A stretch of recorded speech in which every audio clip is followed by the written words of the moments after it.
No sé cuántas veces he subido estos escalones para predicar la palabra de Dios, ya perdí la cuenta, pero cada vez que lo subo me tiemblan las piernas,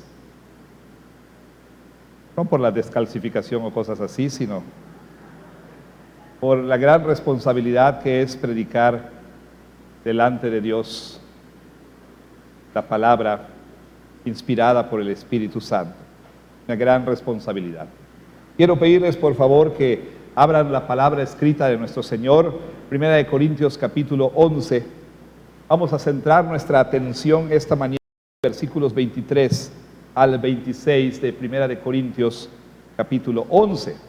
Quiero situarle en el mapa, quiero que usted sepa dónde nos encontramos, y si nos visita, como ya es obvio para usted porque lo ha escuchado, estamos en una exposición de la primera carta del apóstol Pablo a los Corintios, y estamos en una sección donde el apóstol Pablo está respondiendo a asuntos que le fueron informados por una delegación que fue a visitarle a donde él se encontraba, y también por medio de una carta que le fue enviada. En esta sección en particular, el apóstol Pablo está respondiendo a asuntos que tienen que ver con el culto público de adoración. Pablo ha abordado el asunto de cómo hombres y mujeres deben relacionarse el uno con el otro en el culto, y enseguida el apóstol Pablo se dispuso a abordar un asunto bastante lamentable, el cual nosotros describimos la semana anterior como una especie de iatrogenia. La palabra iatrogenia, le explicaba la semana pasada, en el mundo de la medicina, describe lo que ocurre cuando el procedimiento, el tratamiento, la prescripción que se supone debe mejorarnos, nos hace daño. O sea, el daño producido por la prescripción, por la medicina, el medicamento, por el tratamiento que nos es ordenado. Así entonces los corintios, se supone que por la práctica de la cena del Señor, ellos debían recibir bendición, ellos debían mejorar en su vida cristiana, ellos debían progresar, debían ser fortalecidos. La práctica de la cena del Señor en Corinto estaba haciendo mucho daño, tremendo daño. De tal manera entonces que el apóstol Pablo les reprende y les dice categóricamente: lo que ustedes hacen es cualquier otra cosa menos la cena del Señor.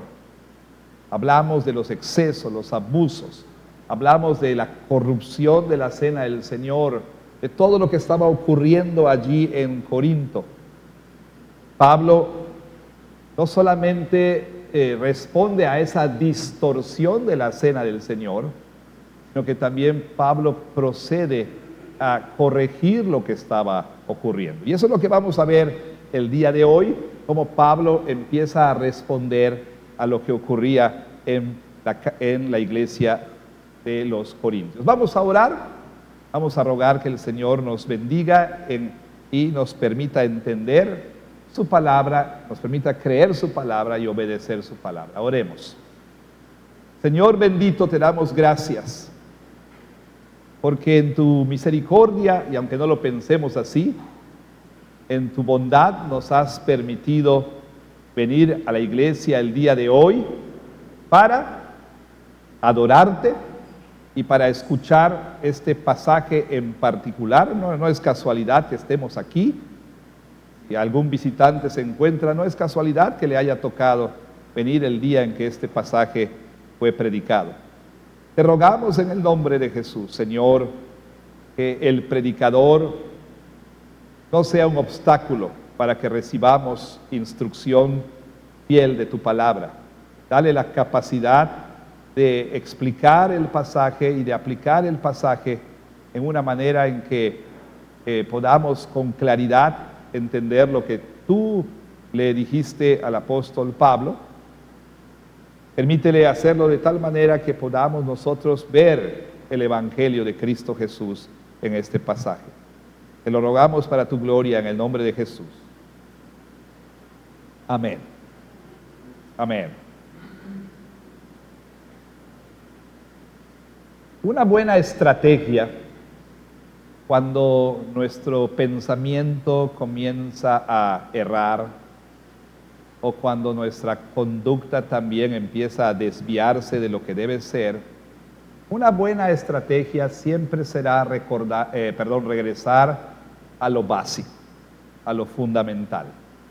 Así, por ejemplo, cuando nosotros nos sentimos desanimados o nos sentimos desalentados, cuando empezamos a luchar ante las dificultades y ante los problemas de la vida, siempre será muy importante hacernos las preguntas más básicas, más fundamentales.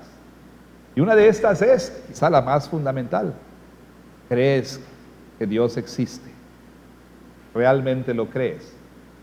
¿Quién es Dios en todo esto? ¿Quién es Dios en medio de la circunstancia que estoy enfrentando? Una buena estrategia el regresar a lo básico.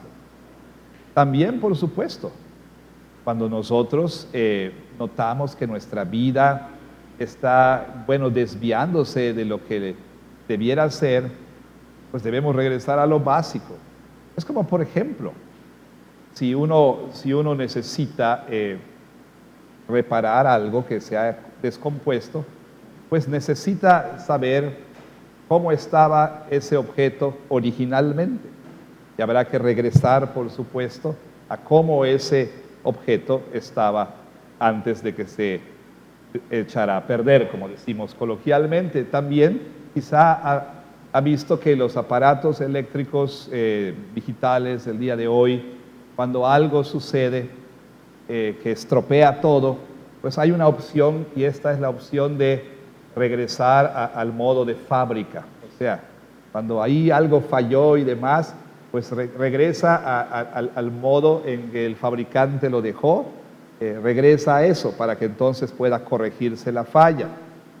Esto es lo que el apóstol Pablo está haciendo aquí, en este pasaje que hemos leído. Bueno, vamos a decirlo de esta manera: algo similar está haciendo el apóstol Pablo. Es decir, el apóstol Pablo, ante la distorsión de la cena del Señor por parte de los corintios, él los lleva de regreso a el comienzo de la cena del Señor. Los lleva de regreso al momento en que Cristo instituyó la cena del Señor. Pablo les dijo: eso que ustedes están haciendo cuando se reúnen para celebrar la cena del Señor es cualquier otra cosa menos la cena del Señor. Bueno, Pablo, ¿y qué es entonces la cena del Señor? Y entonces Pablo dice estas palabras: porque yo recibí del Señor lo que también les he enseñado. Es decir, Pablo les lleva a la institución de la cena del Señor por parte de Cristo mismo. Y al hacerlo, Pablo entonces, al decir estas palabras iniciales aquí, está haciendo dos cosas. Note usted cómo comienza la sección en el versículo 23. Dice: porque yo recibí. Ahora, tristemente a veces la división en versículos y capítulos puede oscurecer o puede cortar el flujo de pensamiento, y más cuando las Biblias tienen algunas divisiones que los editores han puesto para facilitarnos a los lectores modernos el saber de qué trata cada sección. Si usted tiene una Biblia Reina Valera, es muy posible que usted tenga un título en negritas encima del versículo 23 o entre el versículo 22 y el versículo 23. Y ese título dice: institución de la cena del Señor. Ahora, eso pareciera indicar que lo que Pablo va a decir a partir del versículo 23 no tiene nada que ver con lo que ha dicho en el versículo 22. Sin embargo, vea cómo termina el versículo 22. ¿Qué diré? Les alabaré, en esto no les alabo. ¿Por qué no nos alabas, Pablo? Porque, ahí está la razón. ¿Por qué no les alabo? Porque yo recibí del Señor lo que también les he enseñado. no puedo alabarles con respecto a su práctica de la cena del Señor, porque lo que ustedes están haciendo no es lo que yo recibí del Señor y lo que yo les enseñé a ustedes.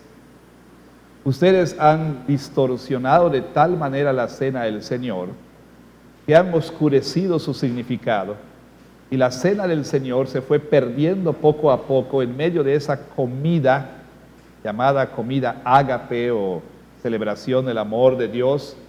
El significado de la cena del Señor se fue perdiendo, fue oscurecido, fue corrompido, fue distorsionado de tal manera que lo que ustedes están haciendo no es la cena del Señor. No les puedo alabar porque yo recibí del Señor lo que les enseñé. Y entonces Pablo procede a describir lo que el Señor instituyó, procede a hablarles del significado verdadero de la cena del Señor, pero también aquí mismo en el versículo 23, Pablo deja entrever que las instrucciones que él les está dando aquí a manera de correctivo, pues no son instrucciones que pudiéramos describir como idiosincráticas, es decir, que nada más tenían que ver con la situación de los corintios. No, lo que Pablo dice aquí es lo que el Señor le entregó a él. No necesariamente debemos pensar que directamente Jesús le dio estas instrucciones al apóstol Pablo. Probablemente también Pablo recibió esta tradición. ¿Qué quiere decir tradición? Esta instrucción que los otros apóstoles recibieron del Señor, y Pablo recibió esta instrucción como del Señor. Bien importante, él recibió la instrucción apostólica como una instrucción del Señor. ¿Es posible que Pablo haya recibido también directamente la instrucción? También, por supuesto. Pero lo que quiero dejar claro aquí es que las instrucciones que Pablo recibió no eran nada más para los corintios, estos no eran avisos parroquiales, ¿no? Esta es la manera en que se ha de entender la cena del Señor, y es la manera en que se ha de practicar la cena del Señor en todas partes, en todas las iglesias, en todo lugar, en todo tiempo. O sea, no fueron instrucciones nada más dirigidas a los corintios, sino estas instrucciones también son dirigidas a nosotros, esta iglesia, y a todas las demás iglesias. Así entonces, Pablo procede a instruir a los corintios una vez más con respecto al significado de la cena del Señor. Es posible también para nosotros, inclusive para los que participan semana a semana de la cena del Señor, participar sin un claro entendimiento de qué significa lo que uno está haciendo.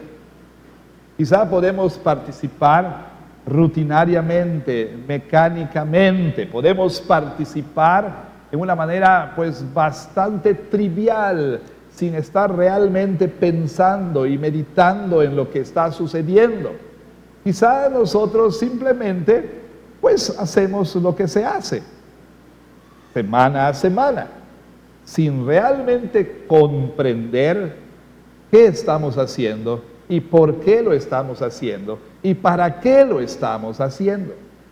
Vamos a suponer que no, vamos a darnos el beneficio de la duda aquí, que no estamos distorsionando el significado de la cena del Señor. Vamos a suponer que tenemos nosotros un conocimiento y entendimiento ortodoxo, correcto de la cena del Señor. Pero pudiera ser el caso, como vimos la semana pasada, que nuestra conducta, ¿sí? Que nuestra conducta no solamente en el momento de participar de la cena del Señor, sino nuestra conducta antes y nuestra conducta después, pudiera estar realmente afectando aquello que debería producirnos un beneficio. ¿Se ha preguntado usted por qué? No lo sé, vamos a hablar hipotéticamente. ¿No nota usted quizás que algo sucede en su vida como resultado de participar de la cena del Señor? Bueno, pudiera ser el caso que hay algo en su vida que está afectando, ¿sí? Está afectando esto que debiera ser para su beneficio. Pudiera también ser que, como dije hace un momento, usted está participando en una manera automática, en piloto automático, sin pensar, sin meditar, ¿sí?, en lo que está haciendo. Para corregir lo que estaba ocurriendo en Corinto, el apóstol Pablo llama a los corintios a realizar una serie de acciones que son prescritas aquí en el pasaje que hemos leído. Y estas acciones que el apóstol Pablo llama a los corintios a realizar durante la cena del Señor, también son acciones que nosotros debemos realizar. Cuando estaba pensando en cómo abordar este pasaje, obviamente pude decidir tomar diferentes rutas. Una era abordar el pasaje a manera de teología sistemática y hablar temáticamente sobre la cena del Señor e ir por todas las escrituras hablando acerca de lo que la Biblia entera enseña acerca de la mesa del Señor. Pude haber tomado la ruta de la teología bíblica y ver el desarrollo de este tema a lo largo de la historia de la redención, pero al estar leyendo y preparándome para el sermón, me llamó mucho la atención lo que un erudito de nombre David Strain, la manera en que él aborda este concepto, este pasaje, y dije, me parece que creo que esto es lo que nosotros necesitamos escuchar.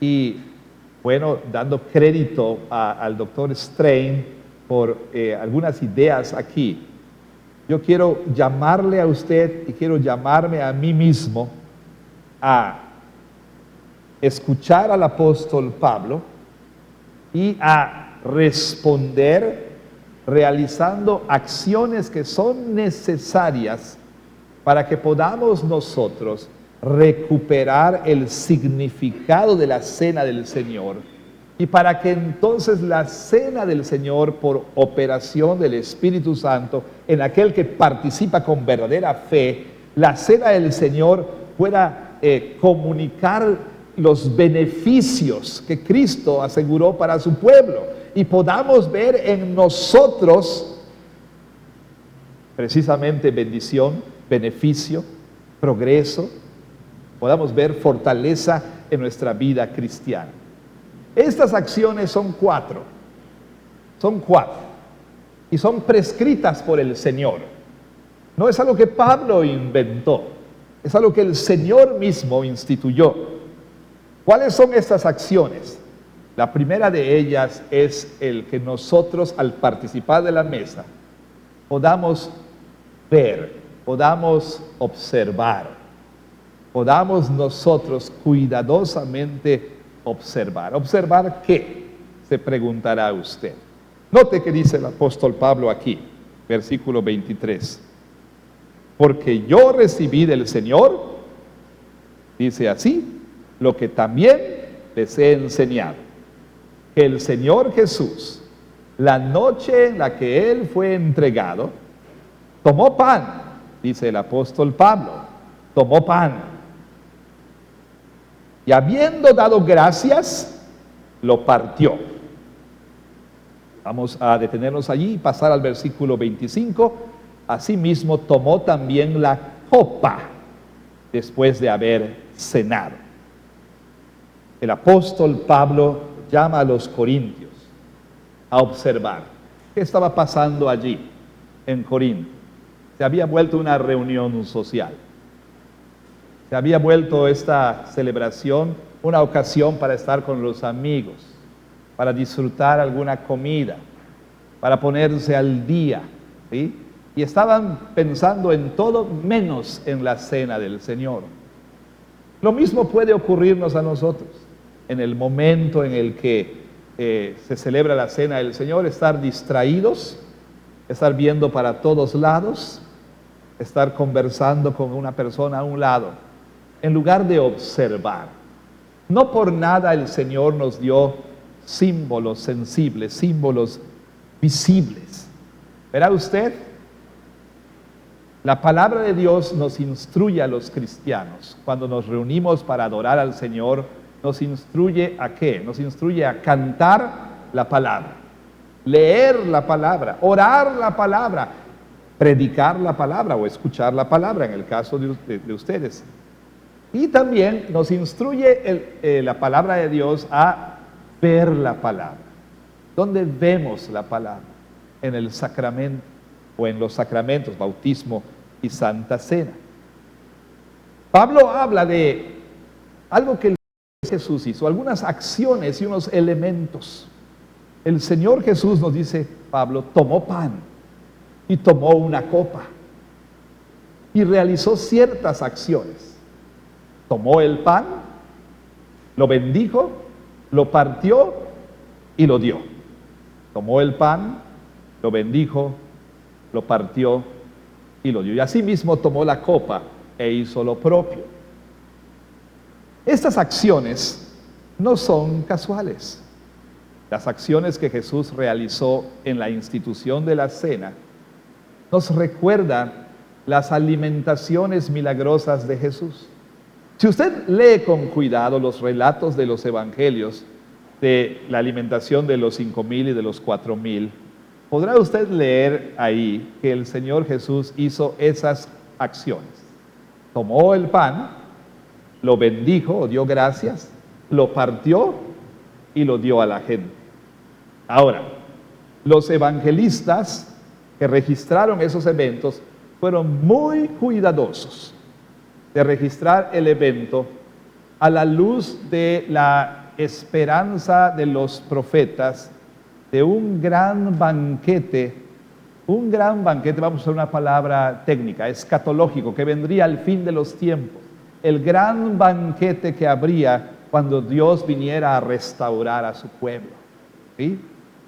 En sus alimentaciones milagrosas, Jesús estaba haciendo alusión a lo que los profetas estaban diciendo, y por eso cuando Él instituye la cena, en el contexto de la comida pascual, Jesús instituye una nueva comida. Jesús es cuidadoso de realizar esas mismas acciones que conectan esa comida con las comidas de la alimentación milagrosa, que a su vez están conectadas con el anuncio de los profetas de un gran banquete que viene en el futuro. Entonces, cuando nosotros venimos a la mesa del Señor, debemos observar cuidadosamente. El ministro, representando a Cristo, no tomando el lugar, pero representando a Cristo, toma el pan, lo parte, lo bendice y lo parte y lo distribuye. Ahora, esto nos dice algo muy importante. En la cena del Señor, en ese momento, y por supuesto al participar de ella, aunque nosotros realizamos estas acciones, somos pasivos en el sentido de que nosotros no venimos a esta mesa para dar algo, venimos para recibir. Venimos para recibir. Es decir, el Señor Jesús es activo aquí. Cristo Jesús está presente aquí. Los emblemas, los símbolos del Evangelio son puestos delante de nosotros. ¿Sí? El pan y la copa. Y entonces hay acciones que toman lugar frente a nosotros. Y estos elementos y estas acciones nos comunican, nos recuerdan el patrón del Evangelio y de la gracia misma. Es decir, nosotros venimos con manos vacías para recibir lo que solo Jesús puede darnos. Venimos con manos vacías a su mesa para recibir lo que Él provee. Venimos hambrientos, Él nos llena. Venimos nosotros vacíos y Él provee todo lo que necesitamos. Venimos culpables, Él nos perdona. No somos pasivos, Él es activo. Nosotros somos, por decirlo así, espectadores en un banquete de gracia que es puesto delante de nosotros. Ahora bien, debemos observar, pero observar con el ojo de la fe, Para el no creyente, cuando observa lo que ocurre aquí, probablemente le puede parecer ridículo, le puede parecer insignificante, para ser un poco más generoso. Al ver estos elementos, el pan, una copa, pues para él no tiene sentido, pero para el verdadero creyente que ve y observa con el ojo de la fe, él sabe que estos elementos son símbolos de algo mucho más profundo, del Señor Jesucristo mismo. Son símbolos del Evangelio. Así que, si usted realmente va a recibir el beneficio que este sacramento debe comunicar, tiene que observar. Deje de estar mirando a su alrededor, esté pendiente de las acciones. Sí, se hacen rutinariamente cada semana. ¿Por qué nosotros no decidimos hacerlo de otra manera? ¿Sabe por qué? Porque eso es lo que Cristo prescribió. ¿Por qué no traer la próxima semana unos chocorroles, unos pingüinos para darle un poco de variedad al asunto? ¿Por qué no traer aquí una Coca-Cola para acompañar? ¿Por qué no un buen chocolate y unos globitos? Porque el Señor tomó pan y tomó una copa. ¿Por qué no hacer otra cosa diferente a tomar el pan, bendecir el pan, partir el pan y repartir el pan? Porque eso es lo que el Señor instruyó. Esas acciones simbólicas tienen el propósito de comunicar que es Cristo Jesús quien nos alimenta a nosotros. Observe cuidadosamente, pero no solamente observe, escuche también. Jesús no solamente puso elementos delante de sus discípulos, no solamente el Señor realizó acciones simbólicas, Él también dijo algunas cosas, ¿no es verdad?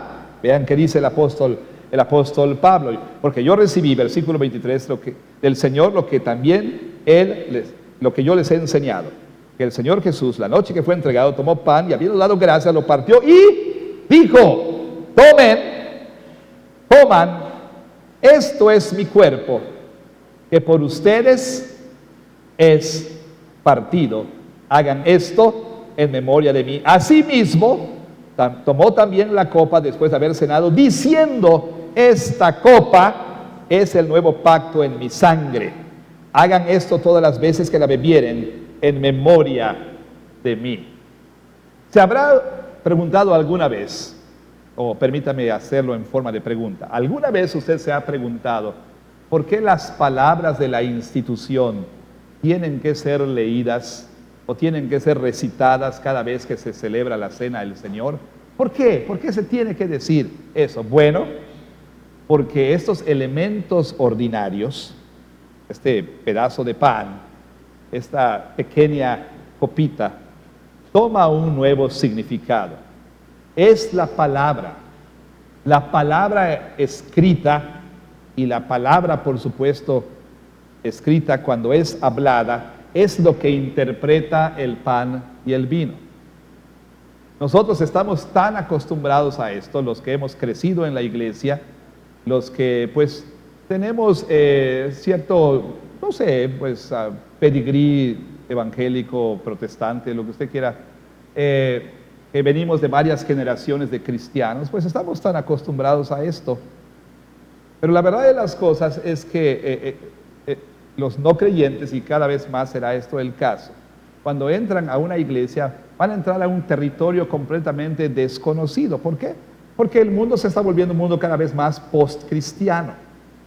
Nosotros asumimos que la gente entiende lo que está sucediendo, pero no es así, no siempre es así. Por ejemplo, le pongo este ejemplo sencillo.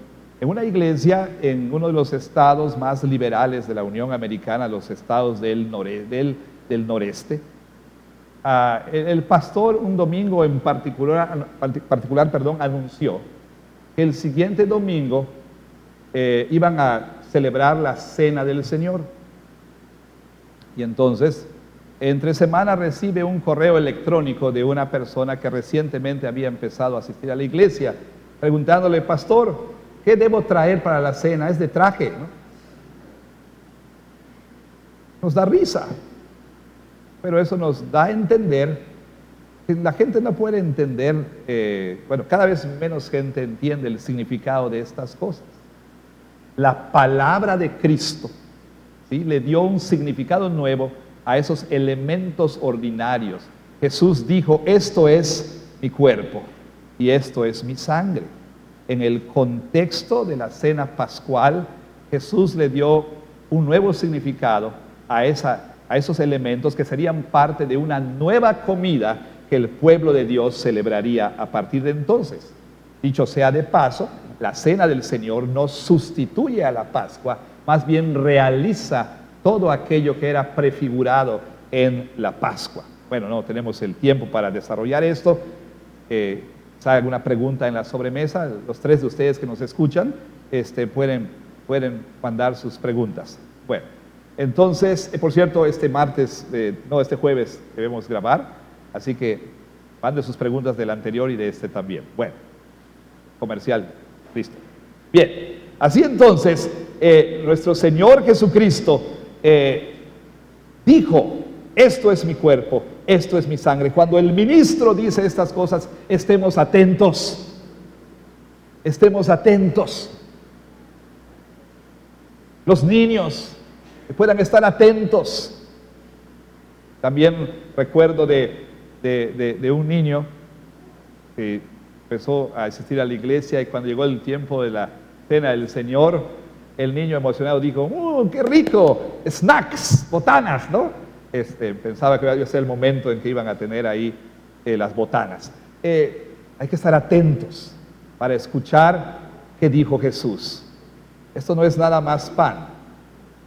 No que se convierta en otra cosa. No somos católicos romanos, no creemos en la doctrina de la transubstanciación. El pan es pan y sigue siendo pan. El jugo es jugo y sigue siendo jugo, ¿sí? Pero Jesús dijo: este es el significado de este pan y este es el significado de esta copa. No lo pierda de vista, aunque haya participado de la cena del Señor miles de veces. Esté atento y escuche la palabra de Jesús diciendo: esto es mi cuerpo. En la versión de Pablo aquí, esto es mi cuerpo, dice Jesús. Dice que es para ustedes, que es por ustedes, que por ustedes es partido, dice Jesús. Esto es mi sangre, que por ustedes es derramada. Escuche esa frase y ruega al Espíritu de Dios que esa frase tenga un impacto en usted. Esto es mi cuerpo. Ya lo sé lo que dice cada. No. Escuche, esto es mi cuerpo. Esto simboliza que yo entregué mi cuerpo para ser partido, para que tú recibas perdón. Esto es mi sangre. Esto simboliza, es un símbolo del hecho que derramé mi sangre para lavar todos tus pecados. Escuche atentamente las palabras de la institución. Observamos y escuchamos, pero también participamos, ¿no es verdad? Participamos. Dice el apóstol Pablo así, en el versículo 24, Jesús dijo: tomen, coman. Luego el versículo 25 dice también: hagan esto todas las veces que la bebieren. Versículo 26, todas las veces que comieren y bebieren de este pan. Bueno, Jesús instruye a sus discípulos y Pablo instruye a los corintios a comer el pan y beber de la copa. Hermanos, no perdamos de vista esto. Jesús no solamente nos instruyó y nos dijo: observen y escuchen. No, en lo absoluto. Jesús dijo que comamos y bebamos. ¿Por qué? Porque así como nosotros al comer el pan y al beber la copa, al ingestar, ¿sí?, el pan, al beber la copa, bueno, nosotros estamos tomando ese pan y ese jugo y lo estamos poniendo dentro de nosotros. Y ese pan y ese jugo materiales nutren el cuerpo. Es comida física que alimenta el cuerpo, que sustenta el cuerpo. Da sustento y nutrición a nuestro cuerpo. De la misma manera, hermanos, al comer del pan y beber de la copa, al creer el Evangelio, estamos en un sentido espiritual recibiendo a Cristo Jesús. Hay un sentido en el que cada semana recibimos a Cristo. Verá usted,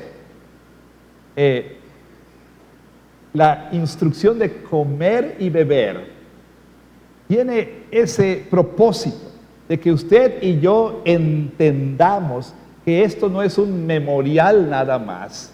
Esta es una comida de comunión, donde participamos espiritualmente, pero realmente de Cristo mismo.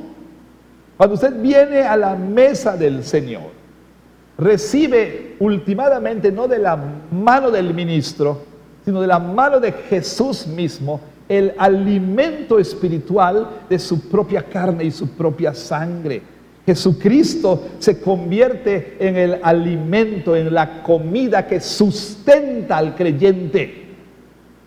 Jesucristo es la comida, el alimento que fortalece al creyente, que nutre al creyente. Nosotros recibimos de su mano alimento espiritual, el cual ingerimos no con la boca física, sino con la boca de la fe. Jesús mismo dijo que su carne es verdadera comida y su sangre es verdadera bebida.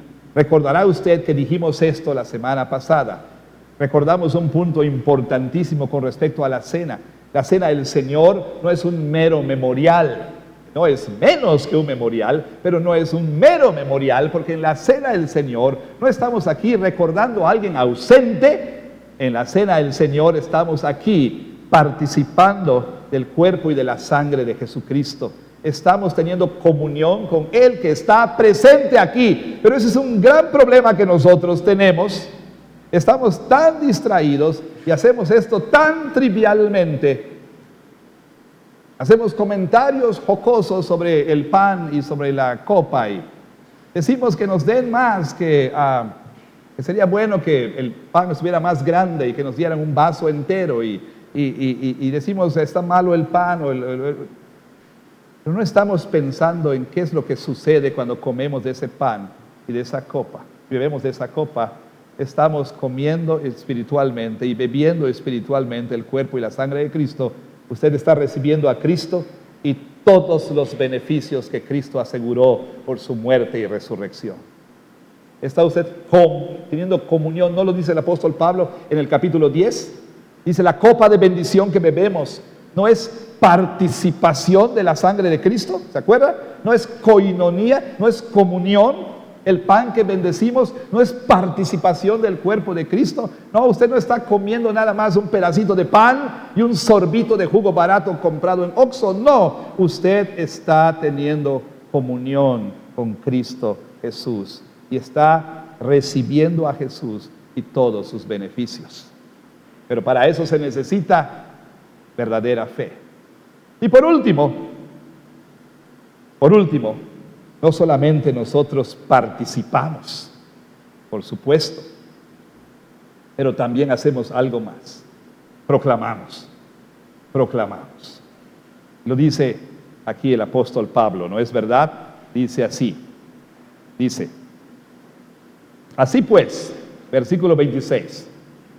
Todas las veces que comieren este pan y bebieren esta copa, la muerte del Señor anunciamos hasta que Él venga. La muerte del Señor proclamamos hasta que Él venga. Ok, yo sé, estoy consciente, para algunos de ustedes la noche fue muy corta. Ok, para mí también. Ok, haga un esfuerzo ahora, si está sucumbiendo ante el tedio de mi voz y el cansancio. Haga un esfuerzo por estar alerta, porque esto es muy importante. ¿Ok? Y si usted de verdad está junto a un hermano que está sucumbiendo, sirva a su hermano, ministre a su hermano, dele un empujón santo, dele un pellizconcito santo, dígale, hermano, escucha, ¿sí? Es importante, no sucumba aquí, ¿sí? Escuche usted con atención. Bueno, muy bien. Proclamamos. ¿Qué proclamamos? Dice el apóstol Pablo, al comer del pan y beber la copa, cada vez que hacemos esto, Proclamamos la muerte del Señor hasta que Él venga.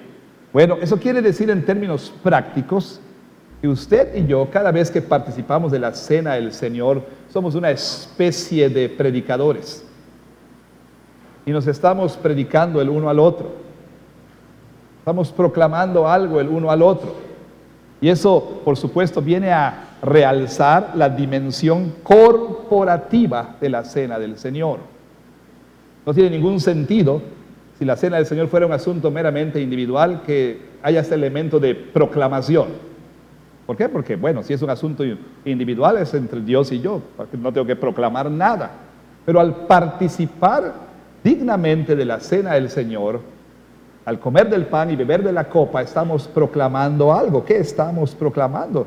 Bueno, esto es lo que estamos proclamando. Nos estamos proclamando el uno al otro, algo así más o menos como, bueno, hermano, hermana, yo sé que estás en una travesía, sé que estás en un largo viaje, en una tierra árida, difícil, llena de dificultades y sufrimientos, desaliento, desánimo, dolores, dolencias, tribulaciones, pruebas y tentaciones, enfermedades.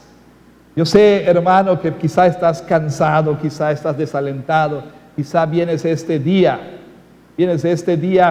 sintiendo que nada de esto funciona.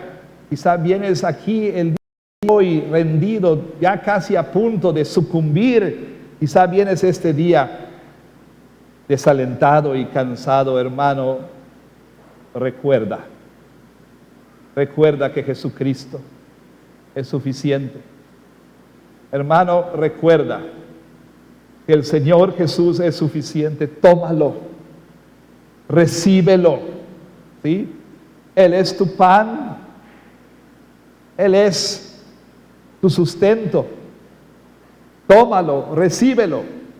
Toma el pan, toma la copa, recibe a Cristo, cree en Cristo. Él te va a sustentar consigo mismo. Él te va a acompañar durante todo este peregrinaje. Jesucristo mismo estará para sustentarte, alimentarte y fortalecerte. Hermano cansado, desalentado, hermano que estás aún quizá en lágrimas, hermano que sientes que las cargas son muchas, confía en Cristo. Toma a Cristo, toma ese pan y toma esa copa y recibe todo lo que Cristo ha asegurado para ti en su vida, muerte y resurrección. Quizá ustedes recuerdan en la Pascua, lo leímos, un cordero debía ser sacrificado, ¿no es verdad? Y la sangre del cordero tenía que ser puesta en los dinteles de las puertas, en los marcos de las puertas. Y esa sangre significaba que el sacrificio sustitutorio había sido ya realizado, que ya no debía haber juicio sobre esa casa, porque alguien había muerto por los que estaban dentro de la casa. El cordero murió como sustituto. Ciertamente eso recordamos en la cena del Señor. Pero ¿sabe usted? Por instrucción de Dios mismo, el cordero sacrificado tenía otra función. ¿Qué función? Servir de sustento. ¿Leyó usted en Éxodo 12? La instrucción del Señor no fue simplemente, sacrifiquen el cordero, tomen la sangre, pinten con la sangre ahí los dinteles y tiren todo lo demás. No. El Señor les instruyó ¿a qué? A comer. ¿Cuál era el simbolismo de esto? Que el cordero sacrificado sería su sustento. El cordero sacrificado le serviría de sustento. Cuando Jesús instituyó la cena del Señor, un elemento ausente fue precisamente el cordero. ¿Por qué? Porque Él es el cordero. Y porque Él fue sacrificado. Es lo que Pablo dice a los Corintios también en otra parte. Cristo, nuestra Pascua, ya fue sacrificado. Y entonces, cuando venimos a la mesa, recordamos que el Cordero fue sacrificado, que su sangre fue derramada para el perdón de nuestros pecados, y Él mismo, el Cordero inmolado, nos sirve de sustento. Él mismo es nuestro alimento. Él mismo es lo que nos fortalece para este peregrinaje hacia nuestro hogar. Un camino sinuoso, tortuoso, difícil. Por eso cuando venimos a la mesa debiéramos decir a nuestro esposo, a nuestra esposa, a nuestro hijo, a nuestra hija, si participa nuestro hermano, hermano, Jesús es suficiente. Jesús es lo que necesitas. Jesús es tu sustento. Jesús es quien te fortalece. Jesús es aquel que te reanima, te reaviva, te restaura. Jesús es quien va a sustentarte. No te rindas, hermano, no sucumbas. Ven a Cristo, toma a Cristo, recibe a Cristo, cree en Cristo, confía en Cristo. Ven a la mesa, mi hermano, ven y recibe de Jesús el sustento que necesitas para seguir adelante. Necesitamos proclamar todo esto el uno al otro en la cena del Señor. Así que los corintios habían distorsionado la cena del Señor y Pablo los lleva de regreso a lo básico. Esto es lo que el Señor instituyó. Esto es lo que el Señor me instruyó a enseñarles. Esto es lo que yo les he enseñado. Lo que están haciendo ustedes es otra cosa, no la cena del Señor. Si ustedes han de recuperar el significado de la cena del Señor, si es que la cena del Señor no va a ser una forma de iatrogenia, si es que la cena del Señor realmente nos va a bendecir, nos va a fortalecer, ustedes corintios y ustedes miembros de la iglesia, ustedes que están aquí, al acercarse, observen, escuchen, participen y proclamen. De ese modo, entonces, por gracia del Señor, por obra de su Espíritu Santo, aquellos que participen con verdadera fe empezarán a notar una diferencia en sus vidas. Empezarán a ver los beneficios de la cena del Señor. Pero aquel que pasa trivialmente, rutinariamente, casualmente, aquel que pasa conversando con otros, hablando de cualquier cosa, aquel que pasa que al mismo tiempo, en lugar de estar viendo los elementos y estar oyendo, está viendo cómo está vestido este, cómo está vestido aquel, quién le disparó al sofá, mira, o sea, qué terrible está ese vestido. O sea, a cualquiera que pasa aquí criticando y pensando en cualquier otra cosa, no va a recibir esos beneficios. Observe, escuche, participe y proclame. Y verá usted, poco a poco, cómo esos beneficios asegurados por Cristo empezarán a notarse en su vida, empezarán a notarse en nuestra iglesia. Empezarán esos beneficios a ser cada vez más patentes. Los disfrutaremos cada vez más. Que Dios bendiga su palabra. Amén.